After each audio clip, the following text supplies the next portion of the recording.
নমস্কাৰ আজি আমি অলপ বেলেগ ধৰণে আপোনালোকৰ সন্মুখত ভিডিঅ' এটি আনিব ইচ্ছা কৰিছোঁ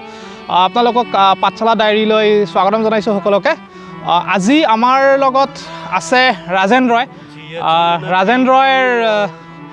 দুজনী ছোৱালী পাহি আৰু লাহি আমি আজি এই প্ৰকৃতিৰ মাজত গছৰ লগত ইয়াৰে এই বতাহৰ লগত তেওঁলোকৰ লগত একেলগে গান শুনিম তো আমি আপোনালোকক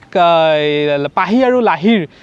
লগত কথাও পাতিম আৰু তেওঁলোকৰ গানো শুনিম জিয়া জোনাকি পৰুৱা তোমাকে মুকে জুপুৱা তাকে ধৰিবলৈ গৈ উজুতি খুৱা নমস্কাৰ মোৰ নাম শ্ৰী জংকী ৰয় একচুৱেলি মোক সকলোৱে পাহি বুলি জানে পাপাৰ লগতে একেলগে সংগীত পৰিৱেশন কৰি মই মোৰ সৰুৰ পৰা ডাঙৰ হ'লোঁ এতিয়ালৈকে এন্ধাৰৰ আচলখনি গধূলিয়ে দিলেহি মেলি নমস্কাৰ মোৰ নাম শ্ৰী পৰিস্মিতা ৰয় মোক সকলোৱে লাহি বুলি জানে সৰুৰ পৰাই মই পাপাক গান গোৱা দেখি আহিছোঁ পাপাৰ পৰাই গানত আকৃষ্ট হৈ কেনে আগবাঢ়িব খুজিছোঁ লগতে আপোনালোকৰ আশীৰ্বাদ বিচাৰিছোঁ এই গীতটি তৰালি শৰ্মা মোৰ খুব ভাল পাওঁ অভিমানী মনে মোৰ কিয় বিচাৰে নিভজোৱা কথাবোৰ সাঁচি থ'বলে আলসুৱা মনে মোৰ কিয়নো খোজে মৰিচিকা খেদি খেদি ফুটি হ'বলে ফুলৰ তাল সৰা পাহি চাবলে খৰকৈ উভতনি ডিঙা পাবলে জিয়া জোনাকি পৰুৱা তোমাকে মুকে জুপুৱা তাকে ধৰিবলৈ গৈ উজুতি খুৱা জিয়া জোনাকি পৰুৱা তোমাকে মুকে জুপুৱা তাকে ধৰিবলৈ গৈ উজুতি খুৱা আমি এটি বিশেষ গানৰ কথা ৰাজেন ৰয়ৰ পৰা জানিব চেষ্টা কৰিম গানটো হ'ল ইমান নিজম ইমান নিবিড় বজালীৰ সুসন্তান অসমৰ গৌৰৱ ভ্ৰাম্যমানৰ ৰজা বুলিও ক'ব পাৰি দশৰথ দাস হয়তো তেওঁৰ নাম নুশুনা ব্যক্তি অসমত চাগে নহ'বই দশৰথ দাসে এটি গীত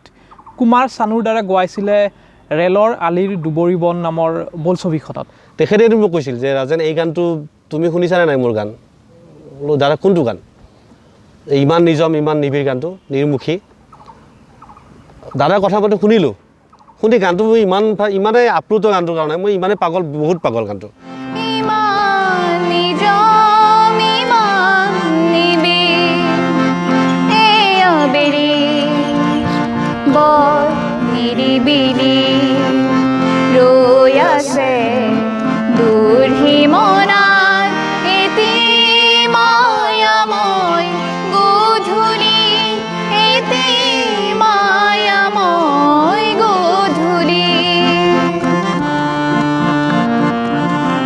তো কি হ'ল মানে গানটোৰ বিষয়ে মই এদিন সুধিবৰ কাৰণে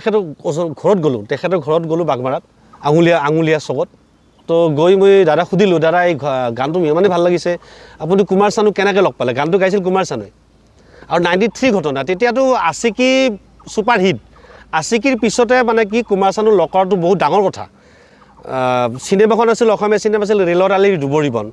পুলক গগৈ ডাইৰেক্টৰ পুলক গগৈ ক'লে দশৰথ দাক যে এই গানটো তুমি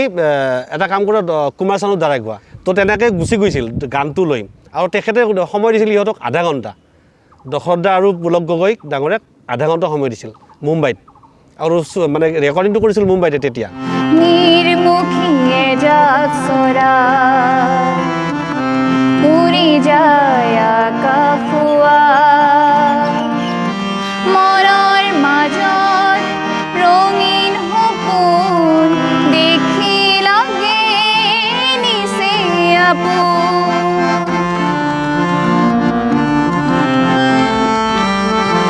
নিৰ্মুখীয়ে যাক চৰা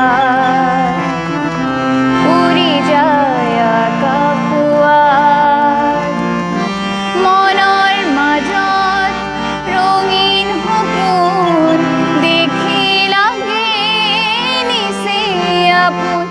তো যেতিয়া গৈছিল দশৰথক একেবাৰে মানে কি ইনচাৰ্ট টিনচাৰ্ট নকৰা চাৰ্ট পিন্ধি গৈছে, হলং চলং কিবা এটা হৈ গৈছে মানুহজন। কুমাৰ চানুৱে দেখা পাই কৈছে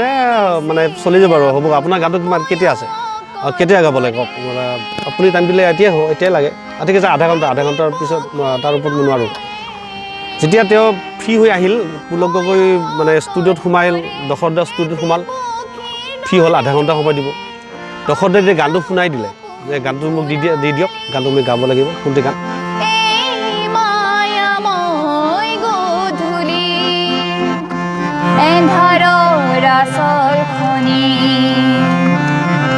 গধূলি দিলেহি মেলি দেখি অসীম দেশৰ হাত বাউলি আশাৰ বেলিতি যায় দিনৰ আবেলি।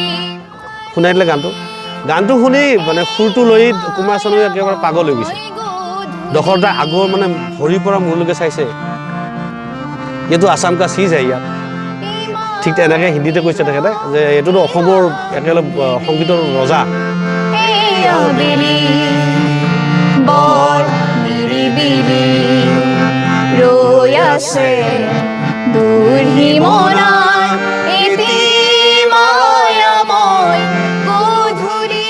সুধিছিল আপুনি এইটো গান কেনেকৈ সুৰ কৰিছে, কিমান টাইমত কিমান সময় সুৰ কৰিছে, নাই এৰাতিটোৰ ভিতৰতে হৈছে, দশৰথে তেনেকৈ কৈছে। ঠিক আছে, গানটো ইমানেই ভাল লাগিছে, মোৰ বহুত ভাল লাগিছে। আপোনাৰ গানটোৰ পিছত হামিংটো অলপ মই অলপ বেলেগকৈ দিব পাৰে নেকি পিছৰখিনি? দশৰথে তেতিয়া কৈছে প্ৰথমখিনি মই দিম, তাৰপিছত আপুনি দিব পাৰিব অলপমান যদি দিব পাৰে। ঠিক আছে হ'ব। ঠিক তেনেকৈ আধা ঘণ্টা সময় লৈ 1.5 ঘণ্টা 2 ঘণ্টা তেওঁৰ লগত আছিলে। সঁচাকৈ বহুত নজনা কথা আমি জানিলোঁ। গানটোৰ কেনেকৈ গোৱাইছিলে কুমাৰ চানুক, আৰু এই গানটো ইমানেই ধুনীয়া, এই গানটো ময়ো শুনা নাছিলোঁ আগতে। মই ভাবোঁ যে আমাৰ পাঠশালা ডায়েৰীৰ বহুতো দৰ্শকে চাগে প্ৰথমবাৰৰ কাৰণে এই গানটো শুনিব। এইবাৰ মই ৰুদ্ৰ বৰাৰ এফাকি গীত গাবলৈ ওলাইছোঁ। মোৰ আকাশৰ কলিয়াদাৰ চমকা চমকে যায়ুৰি, মোৰ আকাশৰ কলিয়াদাৰ চমকা চমকে যায়ুৰি। বহুত ধন্যবাদ, আৰু আমাৰ লগত থাকক আপোনালোকে, আৰু এনেকুৱা ধৰণৰ বহুত গান আপোনালোকে শুনিব পাব। যদি আপোনালোকৰ আমাৰ গানবোৰ ভাল লাগিছে, গীতবোৰ ভাল লাগিছে, তেতিয়াহ'লে কাইণ্ডলি আপুনি মোৰ গানটো শ্বেয়াৰ কৰিব আৰু পাঠশালা ডাইৰেক্ট ছাবস্ক্ৰাইব কৰিব।